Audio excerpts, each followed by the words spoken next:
Very warm welcome to all of our audience. Yet another Teja session. We are excited to bring you another guest speaker, and I hope you'll like the topic. It's relevant for all of us, I think. And I know there's quite a few students out there who particularly wanted to listen to this topic. So I'm really keen to bring our guest speakers' insights on this subject.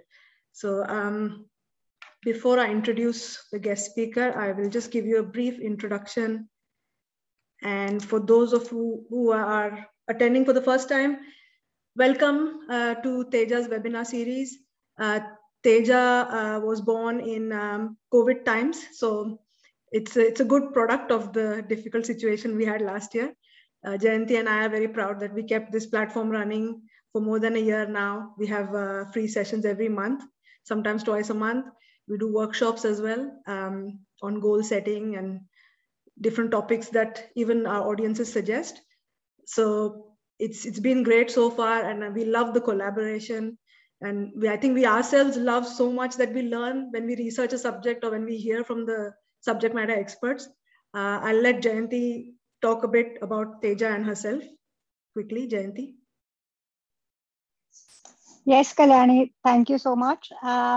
It's very true what you said. Last year was a very difficult time for all of us. And I think it's still a difficult time for people who are in Sydney at the moment, not being able to get out. And personally for me, not being able to visit family. But I think it's a part of our journey as founders of Teja also to embrace something difficult and try to overcome it with a positive and productive outcome. So, yes. Thanks, Jayanti. So let me quickly tell you why I thought of this topic in the first place. It's very interesting. And as Jayanti mentioned, the really unusual times we live in, especially for children who spent the whole of last term with online school. My daughter Ananya, who's in year 11, for the very first time, she did online exams. And I was actually quite intrigued by this concept where they made the parents also sign a declaration note saying, you've got to make sure that they are conscientious and honestly doing the exam, etc. And it was pressure because they had to log into this online platform, which they've never done before. And what if you couldn't log in time? And what if technology didn't, support you, etc. And that happened to Ananya during her first exam. And it's really that pressure. I could totally get the feeling of the pressure getting to you and you're fumbling and don't know what to do, etc., etc. It's not as bad as you perceive, but under pressure, it's always worse. And that's how I thought this topic was so relevant, performing under pressure. And given the times today, different kinds of pressures that probably none of us have dealt with in the past. So thanks, Ananya, for that idea. It's a very relevant subject. And then when I researched the subject, it was very interesting. I read some articles as well. One of the articles, which was like a scientific sort of an analysis around how the human mind and the brain works. And it actually said that we are not naturally geared to perform under pressure, because if your brain is in the fight or flight response, then you're kind of thinking of it as a threat. So your brain is in a primitive response mode, and you have to think of a way out of the situation, let alone performing at your best. So I think I agree that that is the case, but there are a lot of people who still do very well, and some who thrive and do it again and again, over and over again.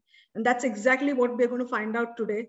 What does it take to have that mindset where you're able to deliver under pressure? And I think it is a practiced approach. Some people think that, it comes naturally to people, but I think with practice, anything comes to you. So I'll be delighted to find out more on this subject. I'll let my mom, who is a psychologist, give a bit of background around the fight or flight mode and how the brain responds to pressure. Naina, are you online? Yeah, hello, everybody.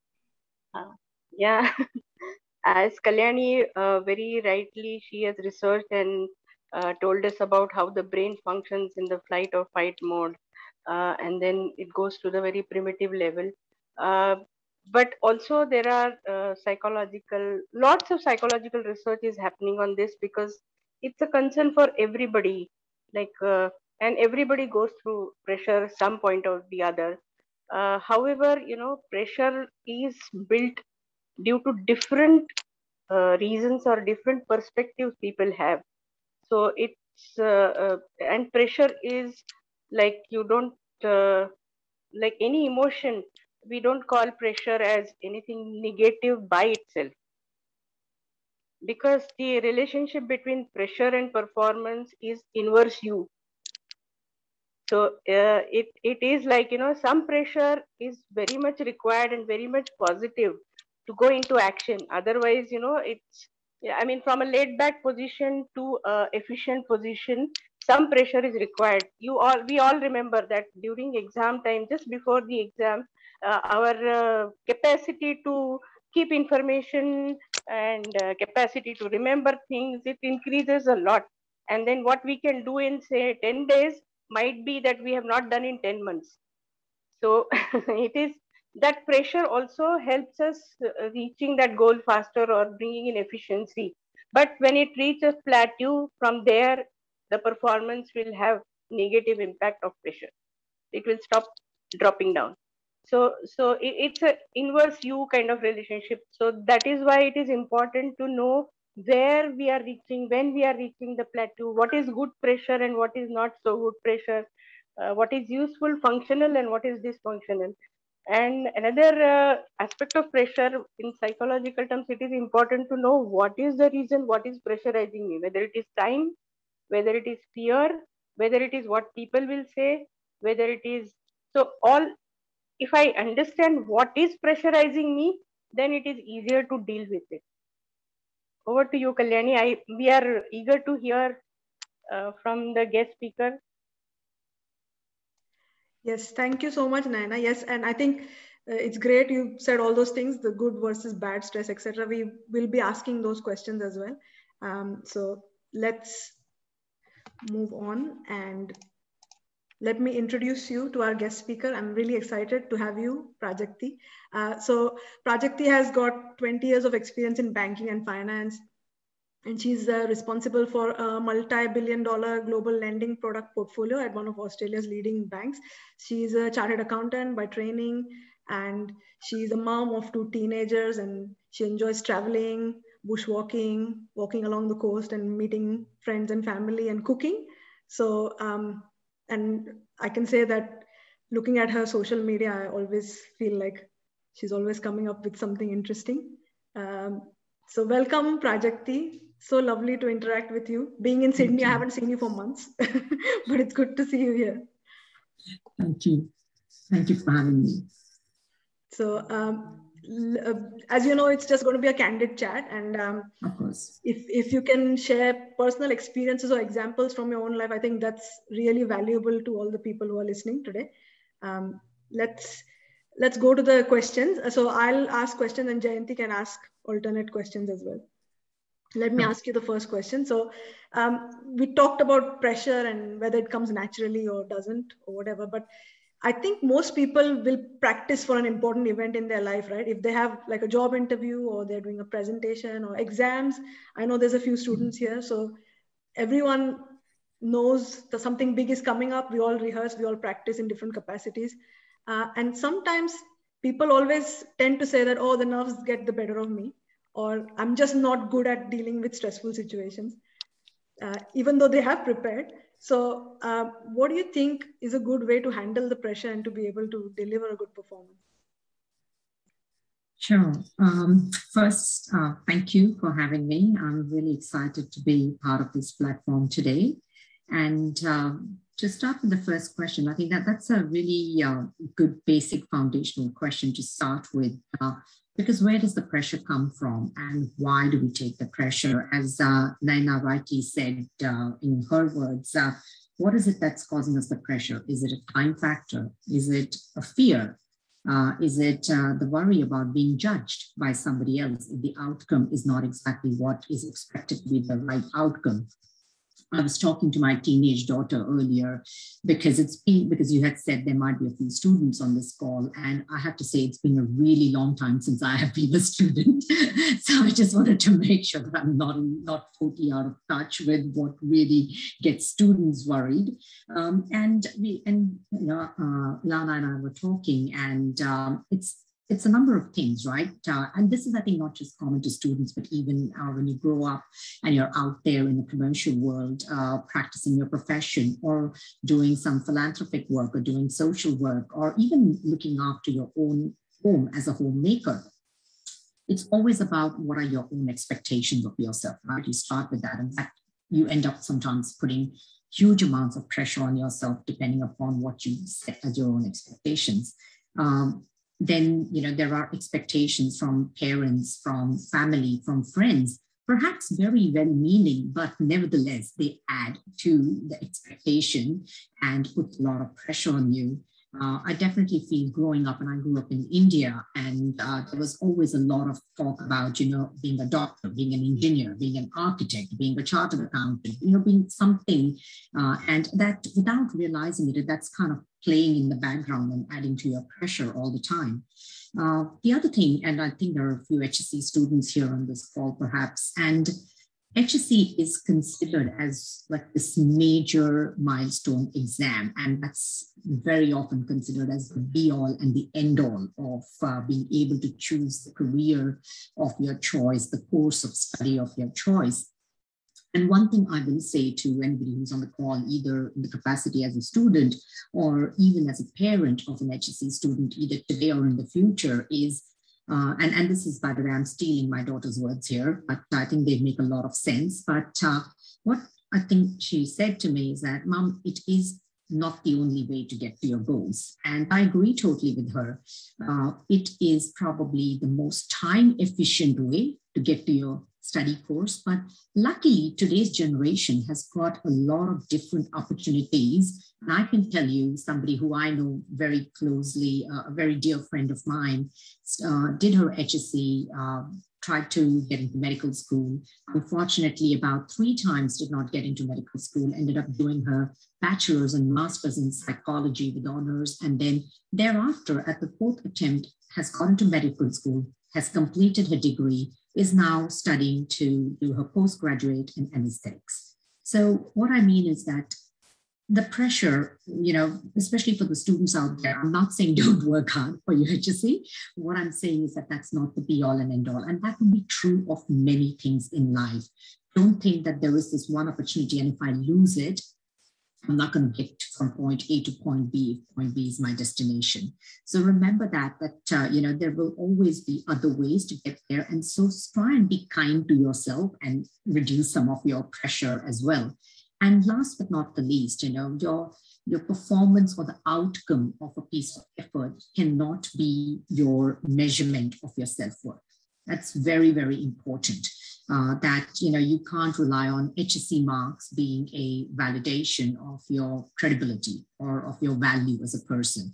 And those are some basic important things that, in terms of managing pressure, I call them a little bit like the foundations of it. And as Kalyani said, practice, right? So there's my personal philosophy about managing pressure has been, first and foremost, plan and prepare.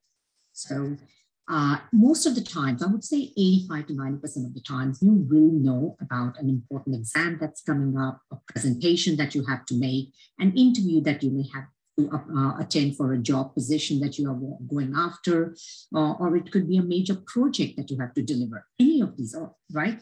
You would know 90% of the time when something's coming up. So plan and prepare for it. Make a timetable.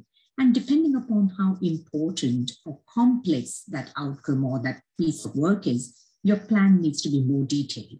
And I'll give you an example. In October 2019, I was responsible for delivering a very large transformational infrastructure project together with a new operating model, and also migrating about $30 billion worth of loans over one weekend from one legacy system to a new system. And On that weekend, we had a new platform, a technology platform going in, about 12 different integrations to a number of different systems within the bank going in, and this migration that was happening of a number of large loans as well. And obviously this has to happen between a Friday night, 8:30, and a Sunday night. All has to go totally seamless and unknown to our customer. But when you have to deliver something like that, which overall is like $100 million plus investment, the level of detail and planning that goes into it starts like 2 to 3 years prior. And every single task that was to happen on that weekend was part of what we call a run sheet. And there were 3 people watching that run sheet like a hawk, right? And every single thing got done. Now, what I mean by this is plan and prepare for depending upon what the task at hand is. Do not, I have over my career realized that hope and pray is not a great strategy. So I would definitely encourage plan and prepare. Build a contingency or a buffer in your plan. Even as a student, when you know that you've got your HSC exam or any yearlies coming up, right? Make a plan. This is how many hours I'm going to study. This is the subjects I'm going to do. Try and keep a bit of a mix in how you study, a bit of maths here, a bit of history, whatever be your chosen subjects. But build a contingency, because there will be days that you will feel tired and you won't want to study and you need a break. So build a contingency so that, or a buffer. That's very important. Even today, I never wing any presentations. I practice, especially if the more important it is, I definitely practice. And when I say practice, it could be in the form of your speaking notes. If it is an exam, it could be in the form of mock exams, right? You know, there are plenty of practice papers that are available out there. Your school will provide you, your school library would have it. You can access them on the internet, wherever it is, right? So whatever be the exam style, be it even NAPLAN, and you know, I'm not saying that please need to be mock papers for the NAPLAN, give yourself a break. But for your yearlies or whatever, make sure that you do, because there's nothing like practice. I often have this thing which I've said to my kids, you know, the more I practice, the better I become, or the easier it gets, whichever, right? And that's very true of things like mathematics, especially. The more you practice, the easier it feels like to you. And all of these things actually start reducing the pressure, right? Stay focused on your effort. What's in your control, right? Think about that. What is in your control is your effort. And you really can't control the outcome because there are other people involved. It could be the examiner and what they think about your answers. It could be a panel of people who are interviewing you and how they view the responses. That's outside your control. So focus on the effort, which is in your control, and then kind of stop at that point in time. The outcome is not in your control, and recognizing that is very important. So for me, that is kind of the foundation of how I try and manage big situations, be it interviews, be it presentations, large projects, large deliverables of any kind. And I just find that that's something that has helped me really well through my career. Thank you so much. That was so spot on. And I really, really like the part where you said you don't wing it, even after years and years of experience. I think that is so important in life. I mean, I feel like I'm guilty of winging it from time to time, but I can definitely look back and see where I've prepared. And if it seems, oh, it's just an interview where I'm doing an interview for practice sake. I'm not really concerned about getting the job, but doesn't matter if you still practiced or you ran through with someone who can guide you and give you some constructive feedback, you're definitely going to do so much better. So I think the way you do anything defines the way you do everything. I strongly believe that. Oh, absolutely. And I will just say that, I spoke about the 80, 85, 9% of the times when you know something big is coming up. What about the 10% of the time when something comes up unexpectedly? How do you manage that, right? I think that, again, your first, after your initial fight or flight response kind of a thing, I think where the practice comes in is if just generally in life you will realize that you're doing some things which I call hygiene factors. Let's say be it meditation works for some, exercise works for some other people, keeping a good sleep routine, having a healthy diet. All these things are just good hygiene habits. And but also just generally practicing to stay calm.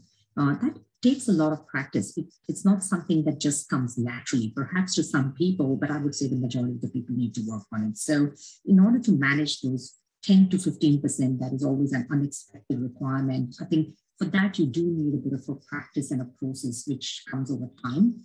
And in a work environment, one thing I'll say is that just believe in yourself in those kind of situations. Your manager, your boss is not going to give you a situation that they don't think you can handle. So just be sure that if they've given that to you, it's going to be a stretch, but just believe in yourself, keep that confidence, and just work through it is what I would say. That's great. Would you like to add anything, Jayanti? No, I think Prajakti has made some really, really good points. I definitely agree with that. And I also think that for me personally, I'm a person who cares a lot about my mental health and situations that potentially can trigger a mental health disturbance in my life. I think what you said is absolutely right. Like not just an interview or something, but potentially a conversation with my supervisor or something I can do. Sometimes I just like to go through a little bit of mental rehearsal to prepare myself for that conversation, to prepare myself to be more assertive with those people. And I think that has worked quite well with me. Like just a couple of minutes sometimes before the conversation, I'll do a little bit of journaling or something.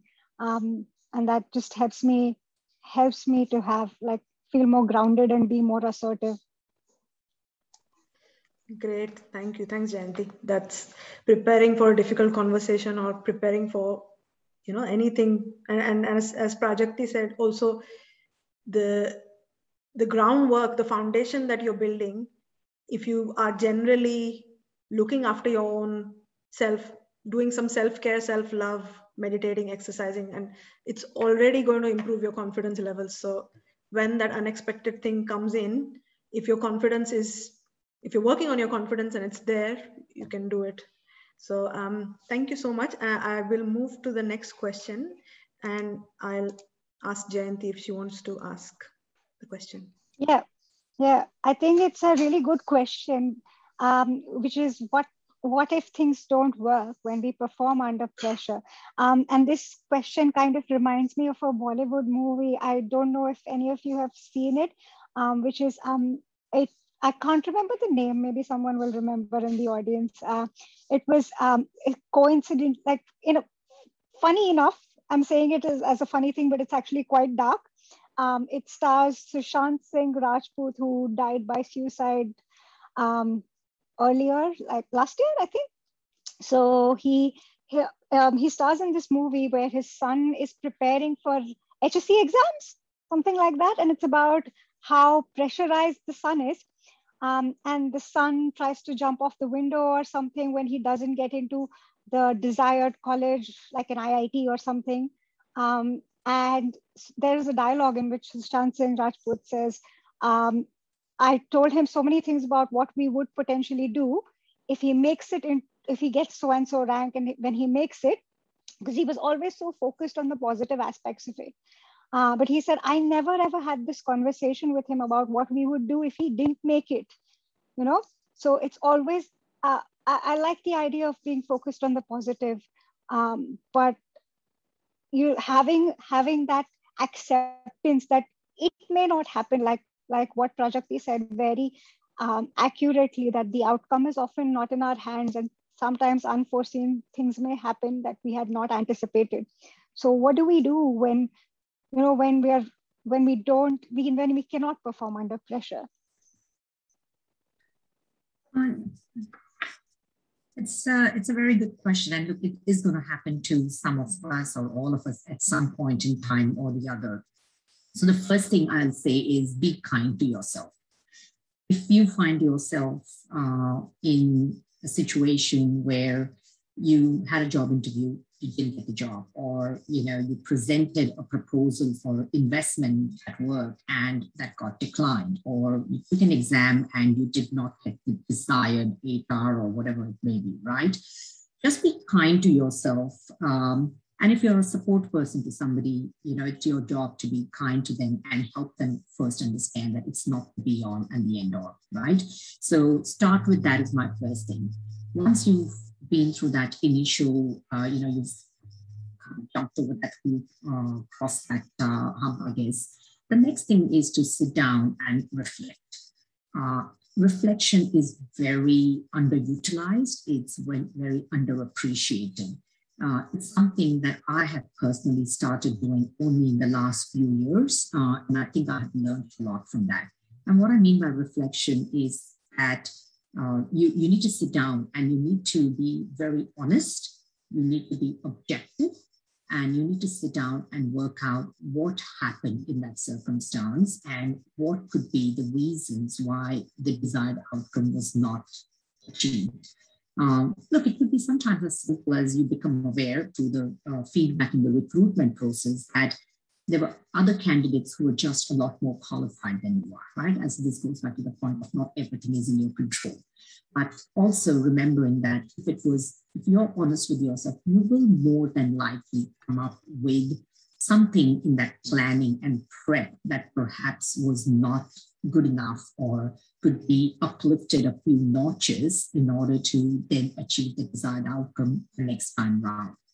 So I would say reflect honestly on the why, reflect objectively on the why. Don't go in with a defensive mindset. It's very hard to be self-critical. It's not an easy skill. It's very confronting as well. So, it is another practice skill that you have to do over and over again. And there's a number of different books that are available out there on podcasts as well on reflection that you can read through to just even know what is the right technique for reflection. So I would do that. The other thing to do often is, in order to get up and move, is to talk to somebody you trust, not to somebody who's going to tell you what you want to hear, but somebody who trusts, who is a good sounding board and who's going to give you good advice. Sometimes it may need to be somebody who is actually a technical or subject matter expert. I remember reading in one of Michelle Obama's books that where when her daughters were teenagers, and she said, I could not believe it that they had Barack and myself at home. They actually wanted to get advice from their teenage friends, right? And she's like, I don't get it, right? And it's a case of, so there will be some things where I would absolutely encourage you to speak to the right people to get that right advice, feedback, which is then going to help you learn. And most importantly, when you've done all of this, incorporate those learnings into the next time you plan and prepare for something. So that's fundamentally how I have done things and how I have learned from my mistakes or some of the tasks where I have not been able to achieve what I had set myself for. Yes, perfect. Thanks, Prajakti. I think the part where you said it's not easy to be self-critical, absolutely, because the natural reaction usually, like if you don't get the job, for example, you think that can't be, I was so good, and you just become defensive. But if you pause momentarily and reflect, the good thing is that what you learn from that is actually going to be such an advantage the next time you do it, compared to when whoever your competition is, you're one step better already because you picked up all the feedback and worked on it. So I think that's the key part. And also thinking that this is the be all and end all. If you start with that mindset, then yes, the pressure will be more and the disappointment will be more as well. And I like the example you shared of the student who tried 4 times to get into medical school. That's great. I mean, how many people will try those number of times as well? There's too many people who fail once and just never want to do it again. I think that's where the people who achieve extraordinary results, it's not magic, or it's not because they're super talented. It's just because they keep trying. That's it. Yeah. So thank you so much. I will move to the next question now. Can I just quickly add something here? Yeah, sure. I think it's whatever you said was so true. I think also sometimes what happens is with people like me who are overthinkers and really tend to go on the other side of the spectrum and be too self-critical, and then you start beating yourself up. But I really like what you said about reflection. I would just add one more word to it, which is like factual reflection, because you get stuck in those emotions of self-criticism and it's very hard to come out of it. So if you're beating yourself up too much, that's not going to help either. So what you said is so true, like be kind to yourself. And I think having that balance, in CBT, cognitive behavior therapy, there is a concept called the emotional mind and the wise. There's a wise mind which sits between the emotional mind and the practical mind. So it's finding that right balance where you're, well, maybe there are some things upon which I want to improve, but it's also not true that I'm not good enough. Like if I didn't get into medical school, and it's great that she tried 4 times, but I also like the fact that she decided to study psychology instead. Maybe that's what something that she also wanted to do, and it never hurts, right? So I think from that perspective, I think it's very important that we just sometimes have more acceptance of the situation also. Absolutely, that's correct. I will move to the which is quite on point, because the next question is somewhat like that. So I think people who like we discussed, and there's not that many people who keep trying, because the main thing is they become defensive. The second thing is that they start labeling, they have serious doubts about themselves. So self-doubt creeps in and they think they're not good enough, and it affects their confidence. And I think it's kind of being stuck in that vicious circle where if you are in a negative sort of energy, the negative energy will be attracted to you. So you know how sometimes you wake up in the morning and you stub your toe and then go, oh my god, this day, and you attract you miss your bus or whatever, things like that happen. It's you're never going to have the perfect day even if you're in flow, but this sort of energy, you need to snap out of the energy, and that also comes by practice. But if we have failed a number of times, how can we stop labeling ourselves and being too harsh on ourselves? I'm going to start with an example of someone extremely well known who failed a number of times before going on to attain one of the highest offices in the world. And, somebody who failed in business at age 21, then defeated in a legislative race at age 22. At 24, tried his hand at business again and failed. At 26, had to go through the death of his fiancée. At 27, had a nervous breakdown. At 34, lost a congressional race, then a senatorial race, failed to become vice president. At age 47, at 49, lost another senatorial race, but at age 52, became the elected president of the United States of America, Abraham Lincoln I'm talking about, right? So that's a lot of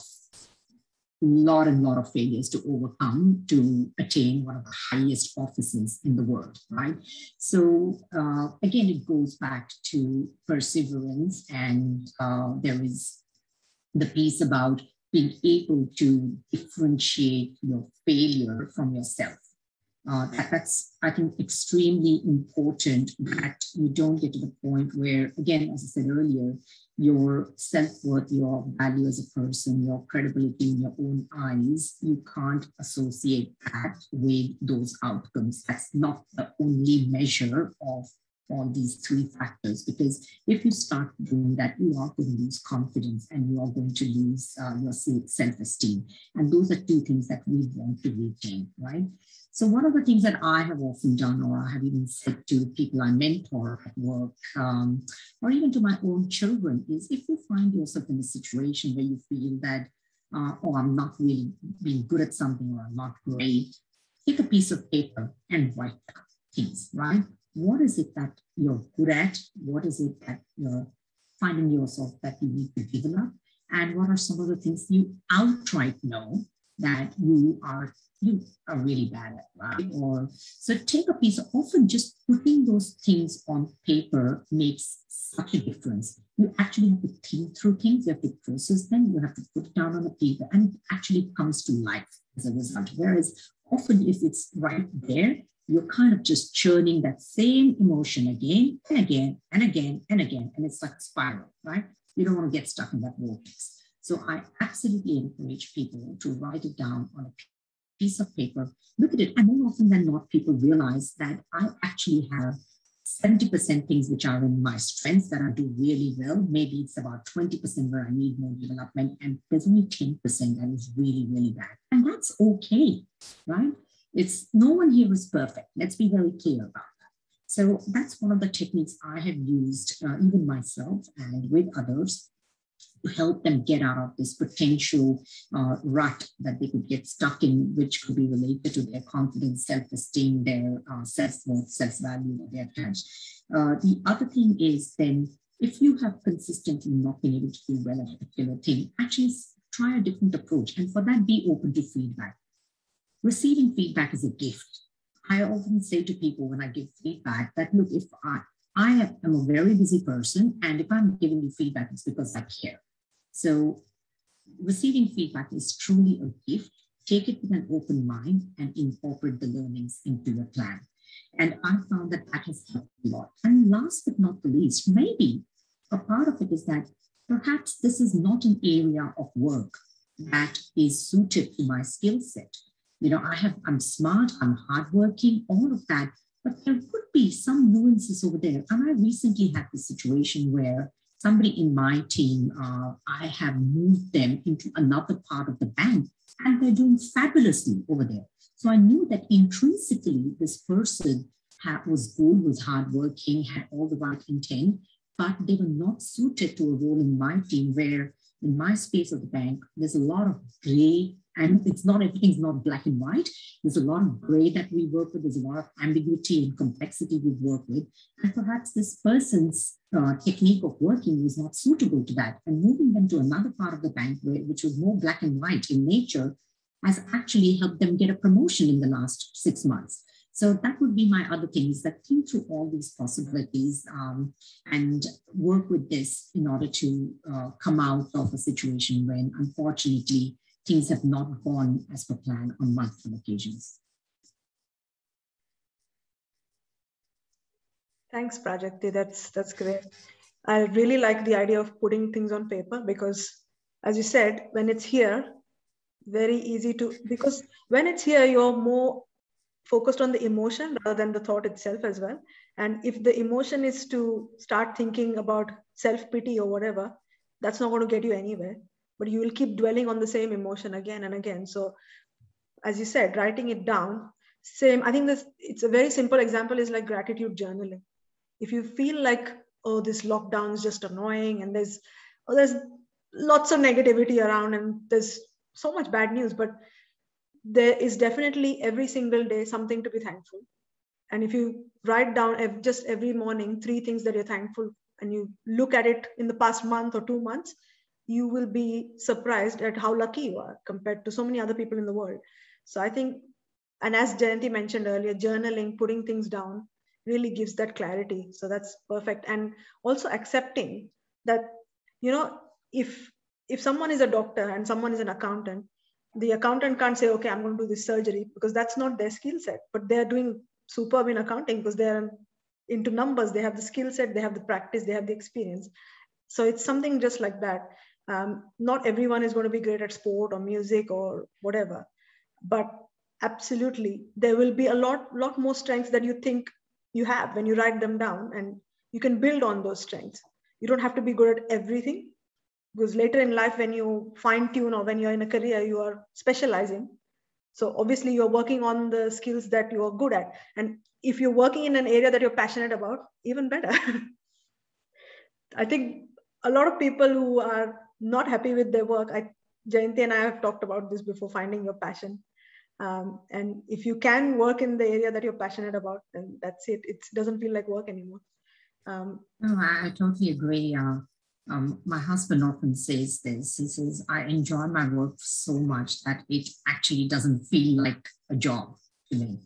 And so he is definitely one of those lucky few who has found his passion, and you know, the everyday is just like as if he's out entertaining himself in a way, right? So that definitely was the one thing I do want to add. However, given if you do feel at any point a degree of anxiety, stress, pressure coming out of the outcomes not working out in your favor or to your expectation, at a certain point, do seek professional help.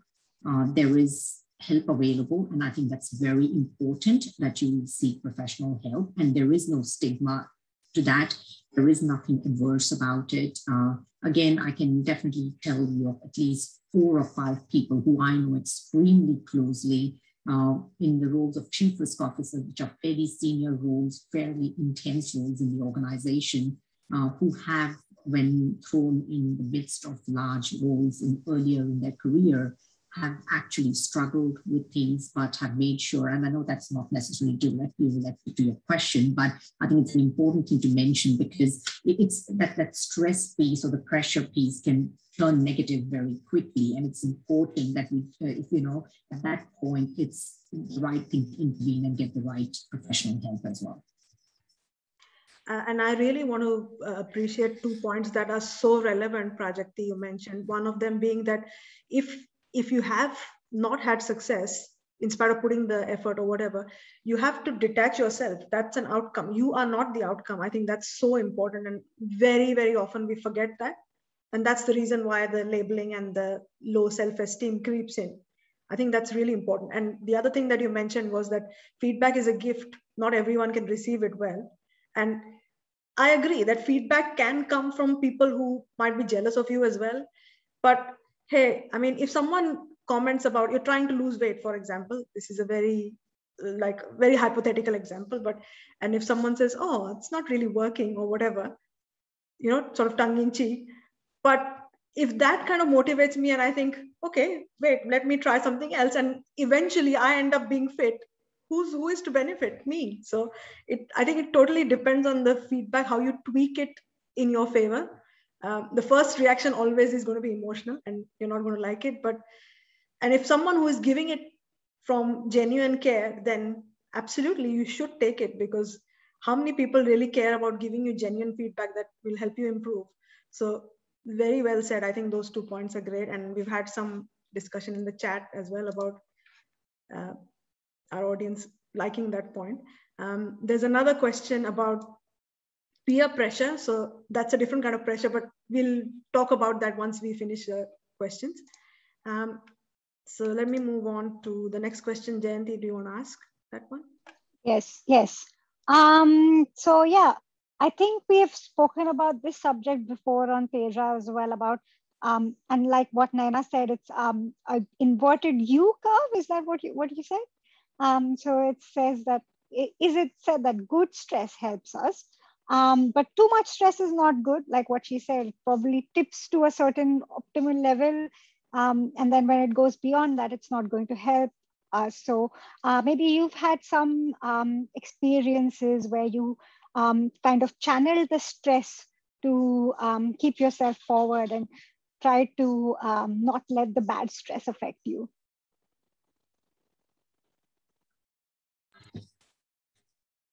It's so for me, good stress is something which is a lot more short-term in nature.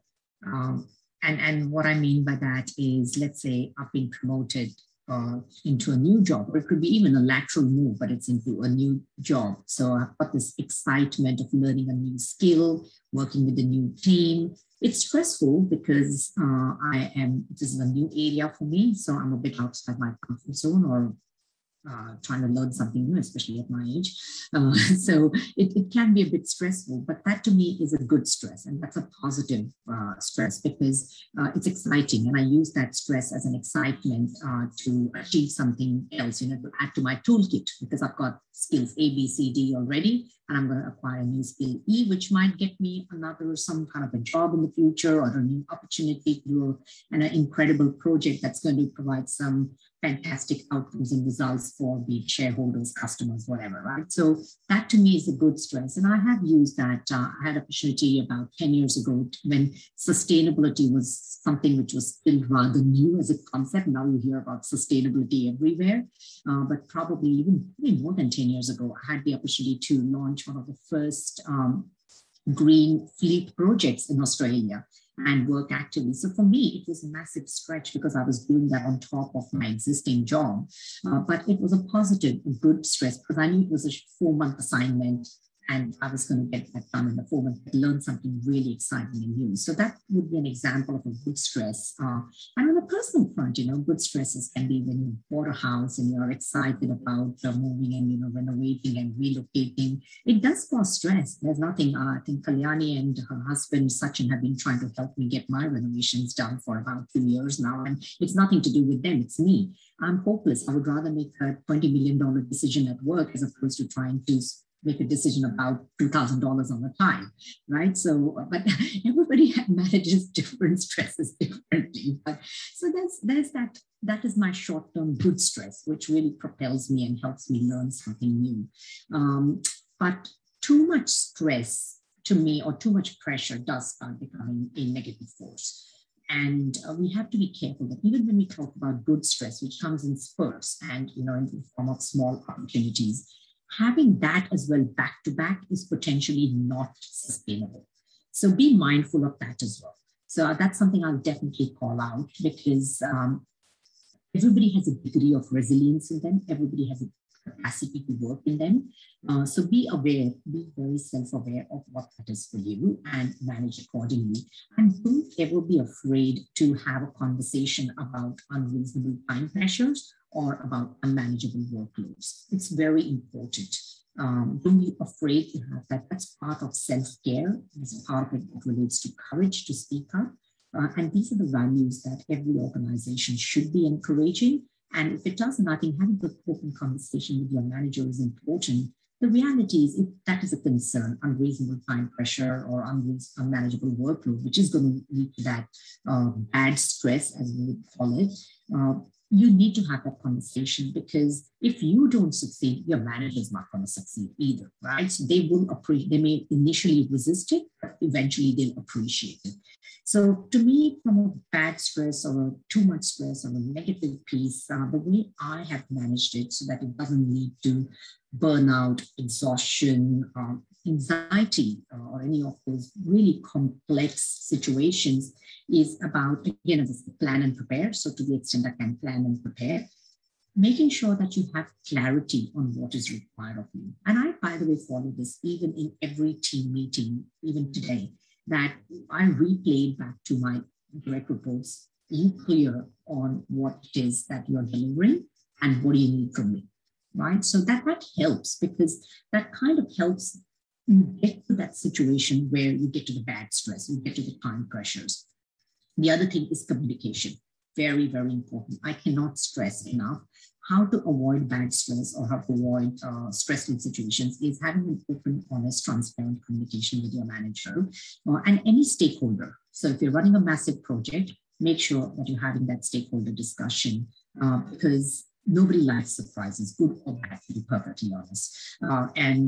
So having that communication is actually going to help with the fact that you're going to escalate an issue earlier in the process. You're going to seek their assistance to remove that impediment, and that's going to avoid that stress, that bad stress coming up, or the time pressure building up, or something going wrong and being your blocker. Then the other thing I'll say is that just in terms of the bad stress, recognize your own capacity. And and I mentioned that earlier as well, that all of us have different capacities to do work. And again, at any point, if you feel that this is not working in your favor, this is not something that's manageable, seek help. I cannot emphasize enough how important it is to do that. And at different stages in our life, things are different. I remember a time when I had 2 young children. They are teenagers today, but when I had younger kids, 2 kids under 3 at one point in time, I had a number of things. I actually decided that I was going to take a bit of a backseat and take a different kind of a role, right? There's nothing wrong in doing that. Your situation differs, your personal situation changes every few years. And being self-aware of that personal situation is an equally important part of how you manage your stress at work, for instance, and making sure that your personal situation, personal environment, and your work environment is, as to the extent possible, in harmony with each other is very important. And what I mean by harmony with each other is that if you've got a lot going on your personal side, in your personal life, then don't try and do too much over here as well. I believe that you can try and be super person, gender neutral, super person, but there's only a period for which you can do that. So the way to avoid bad stress to get to that is to do a bit of a combination of everything that I've said so far, from my perspective. So true and relevant. What you said is like really relevant to me as a PhD student, as an academic. This is so important because academics are under very high levels of stress to write grants, acquire money, and it's often what you said is so true. It's about like that short-term little bit of stress can propel you, but if it keeps happening over a period of time, it can really burn you out. And I think in my case, it was just about having a conversation with my PhD supervisor, and it took me a lot of to sum up a lot of my courage and vulnerability and like expose myself, because it's a kind of exposure when you go up to somebody who's superior to you and say that this is difficult for me.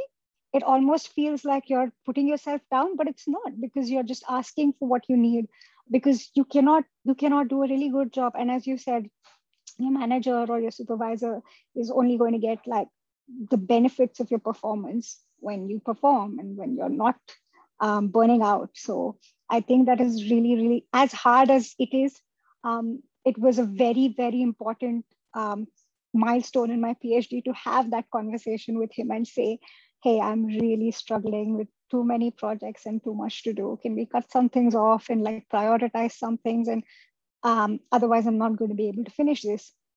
And I think there's another thing that I wanted to share was, especially based along the lines of this, is about comparison. Because a lot of times being in a group which has a lot of students who are very competitive, often they will have an Indian or Asian background. As you said, our conditioning is very strong. So it's kind of like, there's, hey, you know, this student who published like 10 papers in 1 year or something like that. And it's like, well, you have to realize that every project is different, every student is different. So can't allow that to pressurize you. And it's important to have that conversation and say, maybe there was a student like that, but I'm not that student. So understanding your capacity, as you said, is very true.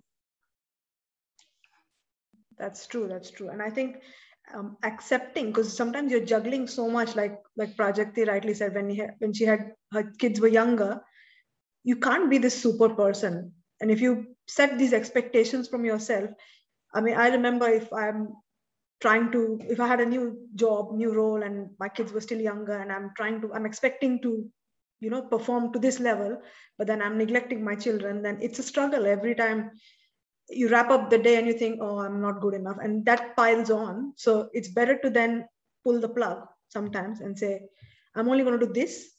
And I know that I can do this better. So it's good for your own sanity. It's good for your own confidence.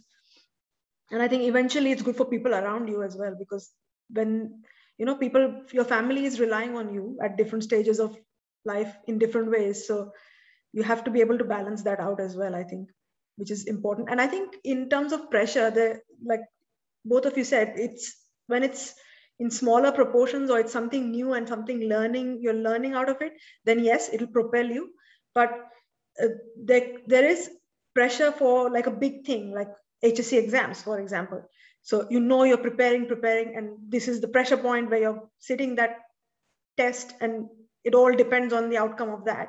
So that's pressure. And then there's pressure, like Jayanti mentioned, where it's ongoing. You're doing PhD, and that's, you know, there's a lot of expectation, a lot of work to do, so many deliverables, so many deadlines. So constant pressure versus, you know, a pressure point. Again, two different ways to deal with it, I guess. You have to pull the plug at times, and for the former, which is sitting a test or doing a presentation, the preparedness or the practice, the plan and prepare, I think is such an important thing, because then once you've done the plan and prepare, and once you've done the practice, when you actually sit that test, the final test, your brain is not in a foreign environment. Your mind is like, I've done this before, so I can handle it. So I think those two different sort of toolkits for different kinds of pressure is what I realized when I researched the topic as well. So thank you very much for sharing all of that, which was super relevant. Before we move to the mindfulness technique, I'm just reading the chat box here. Yes. Deepika is saying, she's talking about Simone Biles, the American gymnast who pulled out from the event because of mental health struggles, bad stress, a lot of courage. Exactly, because the whole world is watching you, and to put yourself at that risk where people start judging you about not being good enough to deliver versus saying, okay, I've had enough, I can't break down. So a lot of courage displayed. Totally agree. Totally agree. But in the long run, I think that is what is going to keep you sane and keep you going, because otherwise you're burnt out and the price you're paying is not worth it. Not at all. There is another question which I will take at this point. How do you manage pressure of finishing a task when the means to perform a task is not provided by your superiors in your organization? I'll ask Prajakti to respond to that. Okay, I think that is a question that is quite topical, and I think in most organizations there's a lot of work, and especially the response is, well, I can't give you more people, and I can't give you more money. So it's like, how do you get things done by the smell of an oily rag, I guess.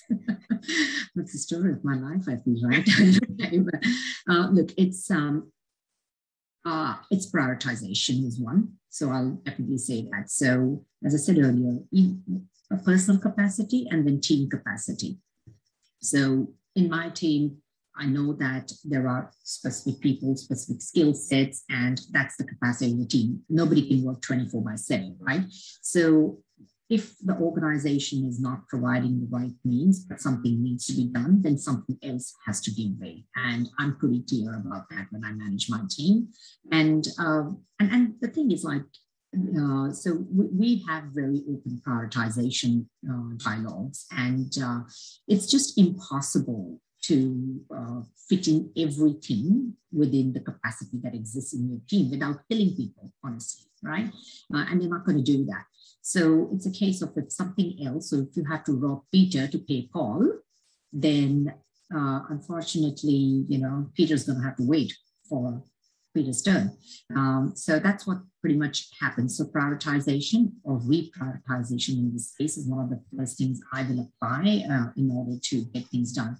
And again, what is it that you're delivering, right? In my world, we could have a deliverable which is regulatory in nature or statutory in nature. And obviously that's very important. So in most cases, I won't be denied funds for that. But taking Dheeraj's question that let's say there is no funding available, then something of that nature which could result in a fine or with imprisonment in some cases is absolutely always going to trump something else in my team and which I push down. So I look at something which is not as much a priority and push that down in the order of its deliverable. So something which could be perhaps more, and I call it the Moscow principle. M stands for must, drop the O, S stands for should, could, would, right? So must I do this, or should I do this, or would I do this, or could I do this, kind of a thing, right? So we apply the Moscow principle quite brutally in prioritization. And so that's what I would do, Dheeraj. The other thing is not everything has to be done gold-plated. So think of the concept of perfect versus done, right? And I think that's a very important concept. Not everything can be gold-plated. If you, a manager of mine has described it very well when I first started working with her. And she said, even in restaurants, right, there are cafes and there are takeaway places, and then there are your good restaurants, and then there's your Michelin star restaurants, right? So think of your work in the same way. Not everything needs to be a Michelin star degustation menu. So apply your effort accordingly. And that's how you would also manage the capacity in your team and take some pressure off. And one of the things that I have been doing for a long time in my career is when I get given a task of this nature, which has to be finished without any additional, one of the first things I do is pull all my stakeholders into one room. And I say to them, this is how it's going to be done. Given the capacity I have, this is how it's going to be done. This is what's going to be delivered. And I need help from XYZ. That's how I run the whole thing then. So that early engagement with people, setting the expectations very clearly on what the outcomes are going to be and who you're going to get to the party to help you with those outcomes does help you. And it effectively quickly you start having those discussions. More often than not, my experience has been that even if they were not able to give you more money, they've somehow been able to give you extra people from other teams who are going to support you to get that piece of work done. Sometimes they themselves are lacking the clarity of how much effort is needed to deliver something. They might be your bosses, but they don't know everything. That's the reality of it. And so sometimes making them part of the conversation and helping them understand what is needed actually gives them that clarity. And I find that they will help you with some extra resourcing as well. Prioritization or reprioritization, horses for horses, whichever way you want to look at it. Not everything has to be gold plated. And third, managing, clearly setting out expectations, managing outcomes. Definitely, done versus perfect is kind of my new mantra. Thanks, Prajakti. That was a great response.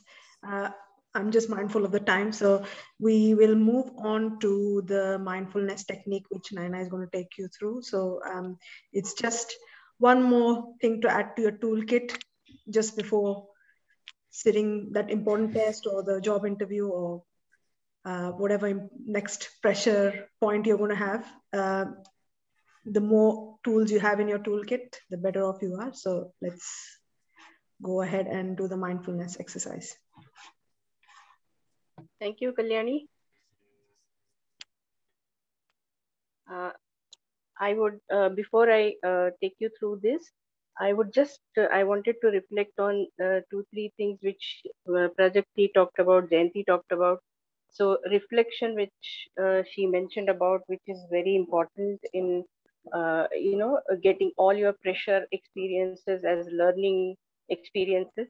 So that reflection, if suppose you are not able to do by yourself, she suggested that you write it down. So writing it down serves the purpose of bringing in objectivity. So sometimes it so happens that even writing down doesn't clear us or doesn't help us. So if suppose there are people like all of us who are now going through this discussion and churning, and we know that we can be reflection buddy to somebody. So whenever possible, if we can be reflection buddy to somebody, that would probably sometimes help them, that person in that crisis, so much so that the person will be ever thankful to you for being that reflection buddy. Then I was just looking at this working under pressure, and somebody suggesting one word for it. What is one word for this? And it said it is composure. So what works for, what helps working under pressure is composure. So that is what we are just going to see how we can do that in this, small meditation. Okay. I would request everybody to sit very comfortably wherever they're sitting, and closing your eyes, keeping your hands on your lap,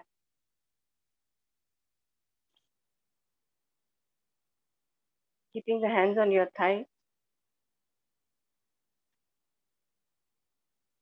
Just breathe in and breathe out slowly, making it deeper and deeper.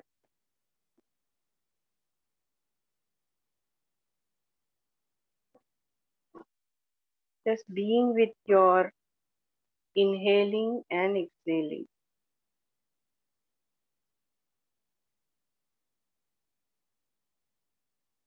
Now, to quickly release all muscular tension in the body, we'll just focus on our body, starting with toes. Move a bit your toes, giving an instruction to relax. So now, as we move upward, we are giving instruction to our body to relax. From toes to feet to ankle, to calf, to knee, to your thigh. Relax. Abdomen, chest, fingers, wrists, forearms, arms, shoulders, neck, entire back, your face, eye, forehead, and your scalp.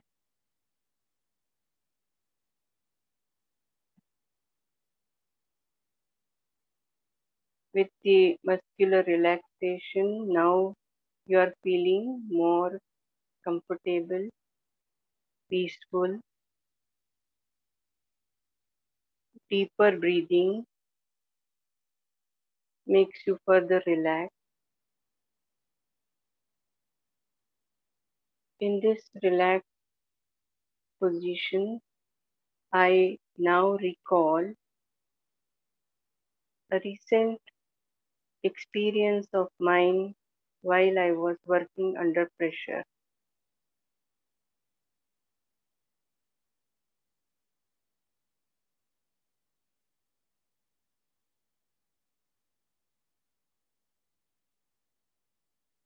Just recall that experience of working under pressure.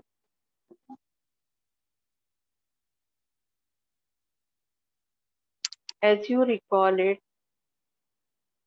you also know what was the pressure reason. Was it time?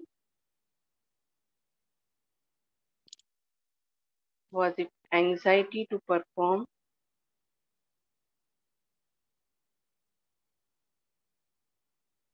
Was it anxiety to be judged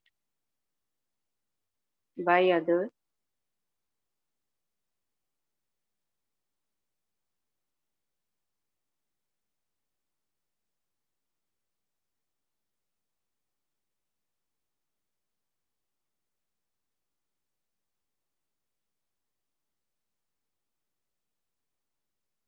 Just recalling this experience as you are sitting,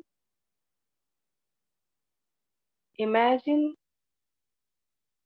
that you get out of your body and sit beside yourself in a chair.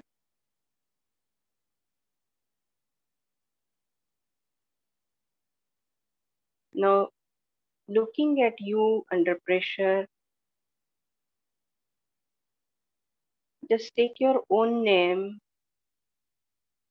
and talk to yourself from the other chair.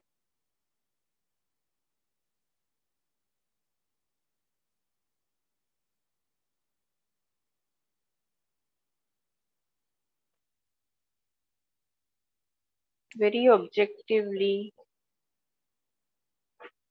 telling yourself that this is momentary.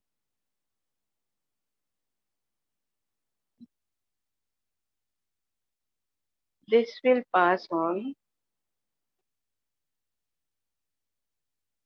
You are capable. You have done this.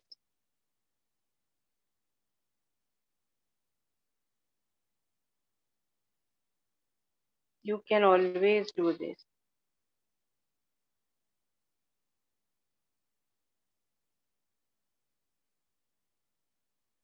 Very lovingly, assuringly look at yourself.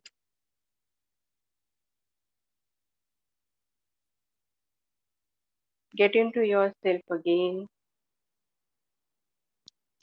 with that peacefulness, composure, and confidence. Take a few more deep breaths.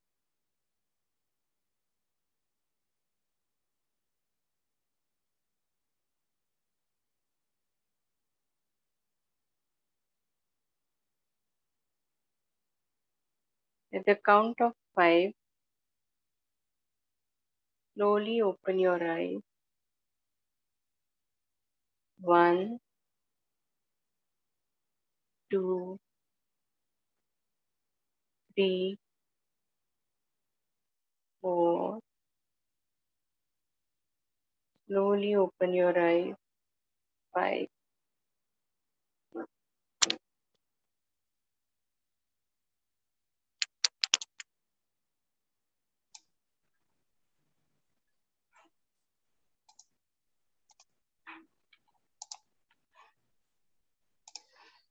Thank you very much for that session. It felt really calm, and I can see why composure is the one word that really fits it so well.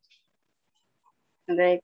So the quick fix for any pressure, as Prajakti was saying, that sometimes it is short term. So I believe that what works very quickly is deep breathing in that moment. Even if it is 5 times deep breathing, it helps. Even if you are preparing an answer for an interview question, deep breathing helps.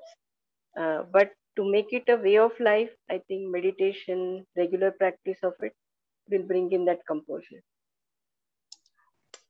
I agree. And I think when we talked about the two kinds of pressures, where they're taking a test, and if you do some deep breathing or practice a bit of visualization, it will really help you.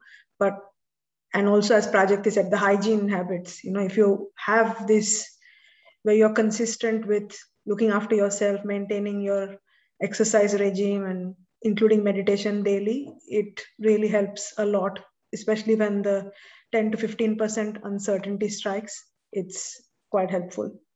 Thank you very much, Naina, for that. I will move on to the summary. I hope everyone, you liked the meditation and the calming exercise. So as we spoke, when we covered this through the question and answers, and everyone contributed about identifying what is causing the pressure. So a lot of the times it's, if you can pinpoint that, whether it's not being able to do things in time, then yes, you know that you have to practice more and more to be able to do that activity in time. Or if you have fear of being judged by others, make sure you practice and get some feedback from subject matter experts or technical experts or whoever, so that that you're not in that uncertain area anymore. So identifying that pressure is solving half the problem, because then you can address exactly what you can do to not be feeling under pressure when you're doing an important task or important activity. And then create a toolkit. So this mindfulness activity could go into your toolkit for when you are just about to deliver a presentation or go to an interview. And then plan and prepare. I think those were golden words, absolutely, Prajakti. So mimic that high pressure environment, I think. And as you rightly said, if you're doing the HSC, for example, that your school has past papers or practice tests. Make sure when you do them, you practice under time conditions. Because if you solve a practice test casually, it will not mimic that high pressure environment. And the more you do that within time conditions, your brain is used to that environment. So when you do the final test, it kind of doesn't feel unfamiliar. And then building a meditation practice. So I know a lot of people say meditation is too difficult. My mind just wanders. I can't do this, ABCD. But maybe start by just deep breathing and let the thoughts come in. Doesn't matter. Practice guided meditation, dynamic meditation. Jayanti and I are personally big fans of dynamic guided meditations, because we did the Silva method and can tell you hands down, all the techniques are really, really so powerful, and they have really influenced our life in a very positive way. Jayanti, do you want to share anything about that? Yes, Kalyani. One more thing is that since we're talking about performing under pressure, and Prajakti spoke about good stress, I think one of the good stress things for me is public speaking. I love public speaking and motivational speaking, and I'm quite passionate about it. So it gives me like a really good stress. But what really helps me is doing a little meditation before an important event. Uh, there is one by Emily Fletcher, which is only 6 minutes. I think that one is Kalyani, and I love that meditation a lot. It is so good, and it just helps you really get into the feel of the event, and makes me feel so positive and happy before I go into something that's challenging. So it's by Emily Fletcher, and it's called. I normally just Google 6 minute meditation Emily Fletcher, but it's called performance meditation. Yeah, I've Like included that. Thanks, Jayanti, for sharing. If you look at Emily Fletcher's website, it's called Ziva Meditation. She's got plenty of freebies and things, and you can do the program as well. But yeah, it's the 6 minute meditation is particularly very good because it's so easy. She just guides you to become present. So all your six senses, you can just use them. What are you hearing? What are you feeling? What, even with your eyes closed, you can still feel light or things like that. So it's very simple. And Emily Fletcher also has this technique about when you're about to go into a presentation or interview, she talks about this superwoman pose or superman pose.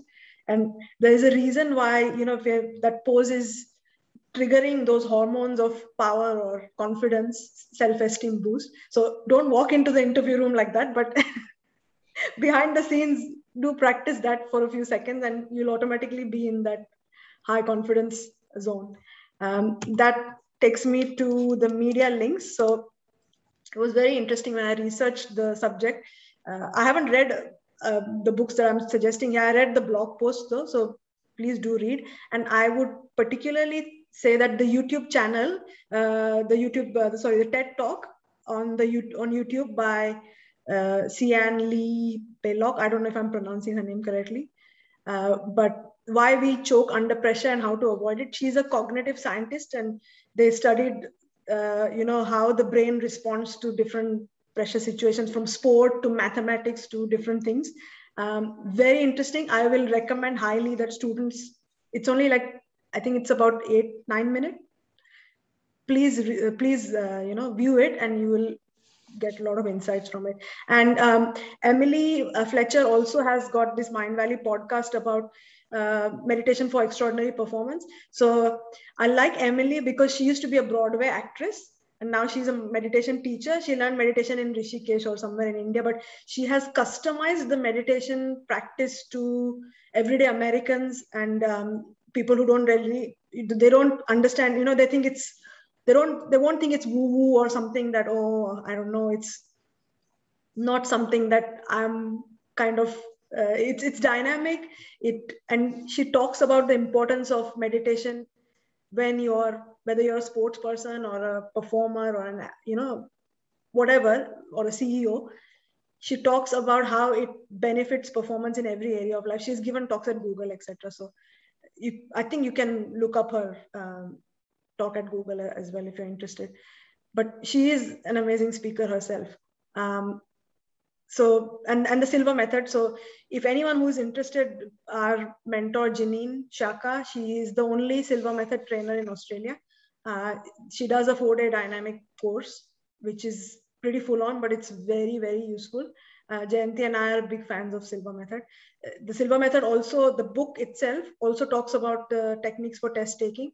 So it is a very simple meditation, but it's like a conditioning.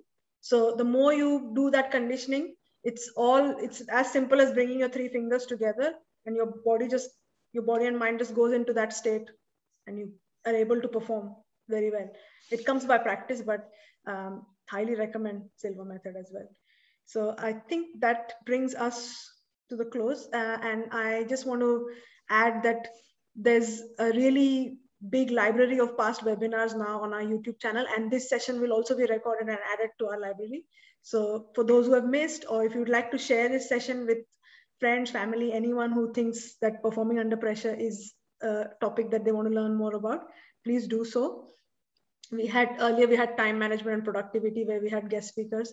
I was originally going to ask Prajakti to come to that session, because personally, I think she's really great at time management and productivity as well.